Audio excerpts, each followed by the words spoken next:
This is some of the soil that I guess we make.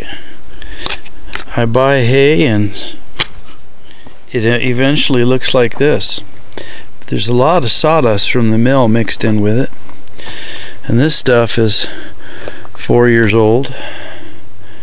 And it's got clay and manure, and it's amazing. In 4 years, dirt and potting soil, not too different from what I scratch up on the forest floor. It's pretty amazing.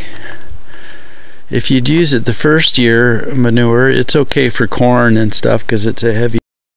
It's too hot for the squash. It's got to be at least 2 years old, at least for us in our climate, to use hot manure. The sawdust and the hot manure complement each other pretty well. Anyway, I was going to show you the geny room. Let me pause this. New generator room. Just put a kind of a sound barrier. I don't know if it's going to be light enough to see much. Probably not. But it's got 3 generators in here. The diesel with the Yanmar is the one that gets used the most because it's able to run the whole house and put 60 amps on the batteries at the same time. And I just put a fan in the back wall, and right now I'm not exhausting through the wall yet. I'm going to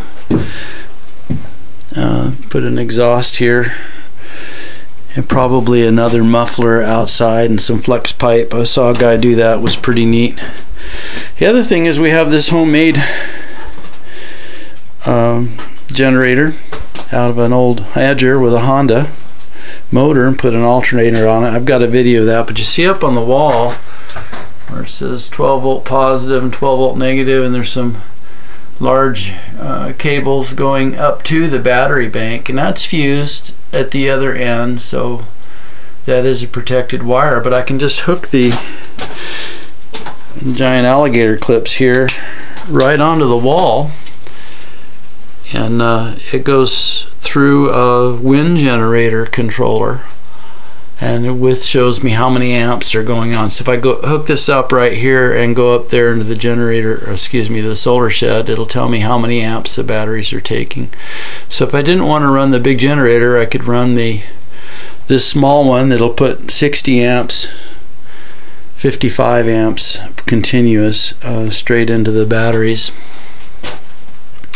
So I could bulk the batteries without having to run the big generator. And this helps a lot with the sound. I've got a shelf up here where I'll put oil and tools and stuff for working on the diesel. I'm probably going to put some soundproofing on the inside, maybe just some of that Mylar backed bubble insulation. I've got a few rolls of that yet. And put a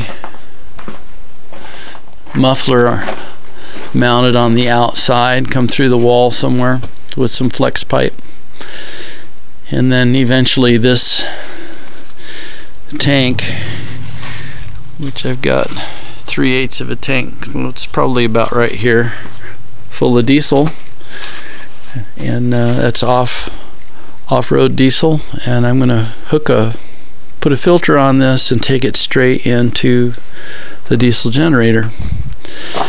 And this is a cool little thing that I put together.